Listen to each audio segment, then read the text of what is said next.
از مسجد زدم بیرون، دیدم یه چند نفر میخوان یه گاوی و سواری نیسان کنن، نمیتونه.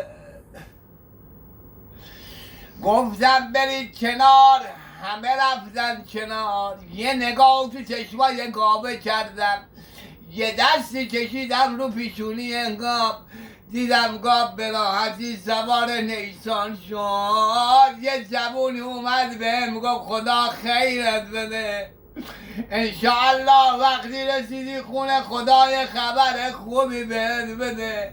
توی راه که داشتم می اومدم گفتم حاج محسن 2 رکعت نماز خوندی، ببین خدا چقدر به تو ارادت داره، تو رو دوست داره.